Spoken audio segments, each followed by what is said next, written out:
লোহার খাঁচা, যে খাঁচায় ক্যামেরা ও লাইট যুক্ত করে নামানো হচ্ছে 20 ফুট গভীর নলকূপে। এর আগে এই কূপে ফেলা হয়েছে 11 কেজি ওজনের একটি গাছের গুঁড়ি। মাত্র কয়েক মিনিটের মধ্যে গভীর নলকূপ থেকে গাছের গুঁড়ি তুলে আনতে সক্ষম হয় লোহার খাঁচাটি। সরু নলকূপ বা গর্তে পড়ে যাওয়া শিশুর জীবন বাঁচাতে এই লোহার খাঁচাটি তৈরি করেছেন নাটোর সদর উপজেলার লক্ষ্মীপুর খোলাবাড়িয়া ইউনিয়নের বড়বাড়িয়া গ্রামের কৃষক তারা মিয়া। তিনি দাবি করেছেন তার উদ্ভাবিত খাঁচার সাহায্যে সরু নলকূপ বা গভীর গর্তে পড়ে যাওয়া শিশুকে উদ্ধার করা সম্ভব দ্রুত সময়ে। এমন খাঁচা বানিয়ে বেশ সাড়া ফেলেছেন তিনি। নিজের উদ্ভাবন নিয়ে উচ্ছ্বসিত কৃষক তারা মিয়া বলেন, গভীর গর্তে পড়া শিশুদের উদ্ধার করতে ফায়ার সার্ভিসকে প্রায়ই দীর্ঘ সময় লড়াই করতে দেখা যায়। এমনকি ঘটে শিশু মৃত্যুর ঘটনাও। এমন দৃশ্য নাড়া দেয় তারা মিয়াকে। সে থেকেই বিশেষ খাঁচা তৈরির চিন্তা করেন তিনি। রাজশাহী তানোরে যখন একটা বাচ্চা গভীর নলকূপের ভিতরে পড়ে গেছিল, ওই সময় থেকে আমি ভাবছিলাম যে দীর্ঘ 32 ঘন্টা সময় কাটানোর পরও বাচ্চাটি উদ্ধার হয়েছে মৃত্যু অবস্থায়।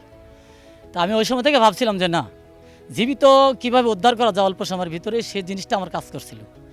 তো কাজ করতে যায় আমি আমার প্রযুক্তি আবিষ্কার করতে যা যা দরকার সব আমি নিজে নিজে করেছি এবং বাড়িতেই এটা আবিষ্কার করেছি। যখন আমি ভিডিও করে ছাড়লাম তখন এলাকাবাসী, ফায়ার সার্ভিস ভাইয়েরা, সাংবাদিক ভাইয়েরা আমার বাড়িতে এসে এগুলা যাচাই বাছাই করে, এবং রাজশাহী বিভাগীয় ফায়ার সার্ভিস কর্মী ভাইয়েরা আসছিল, এরা পরীক্ষা চালিয়ে বলছে যে আমাকে ঢাকা ফোন করার পরে যে আমাকে ঢাকা নিয়ে যাবে, এটা যেন আরও আধুনিকভাবে প্রযুক্তির আবিষ্কার করতে পারি। আর এই জিনিসটা আবিষ্কার করে আমি খুবই খুশি। এদিকে তারা মিয়ার উদ্ভাবনটি সরজমিনে পরিদর্শন ও প্রাথমিকভাবে পরীক্ষা করেছেন ফায়ার সার্ভিস ও সিভিল ডিফেন্সের একটি দল। এমন আবিষ্কারে সন্তোষ প্রকাশ করেছেন কর্মকর্তারা। তবে এই খাঁচাকে আরও আধুনিকায়ন করে কিভাবে মাঠ পর্যায়ে ব্যবহার করা যায় সেই চেষ্টার কথা জানান কর্মকর্তারা। আমরা যতটুকু প্রাথমিক ধারণা আমরা পেলাম, এটা উদ্ধার করা সম্ভব হবে। এই বিষয়ে আমি আমার ডাইরেক্টর অপারেশন স্যার, যিনি লেফটেন্যান্ট কর্নেল, তেনার সঙ্গেও আমি কথা বলেছি। স্যার ওই স্থানীয় তারা মিয়া, সম্মানিত তারা মিয়া ভাইকে উৎসাহিত করেছেন এবং তাকে এই বিষয়ে আমাদের মাধ্যমে তাকে ঢাকা নেওয়ার একটা অভিপ্রায় প্রকাশ করেছেন।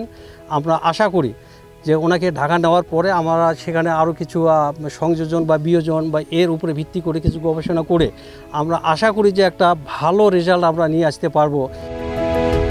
তারা মিয়ার এমন অভিনব আবিষ্কার দেখে অবাক গ্রামের মানুষও। তারা বলছেন এই আবিষ্কারকে কাজে লাগানো গেলে হয়তো গর্তে পড়া শিশুর জীবন বাঁচানো সম্ভব। ফায়ার সার্ভিসের লোকজন আসে এটা যদি আরও মোটিফাই করে আমাদের এই কাজে ব্যবহার করা যায়, উদ্ধার কাজে ব্যবহার করা যায়, তাহলে আমাদের দেশের জন্য অনেক উপকারে আসবে। মোটিফাই করার পরে যদি দেখা যায় হ্যাঁ এটা আদৌ সম্ভব, তাহলে আমি মনে করি দেশের জন্য এবং আমাদের জন্য এটা অনেক ভালো একটা দিক।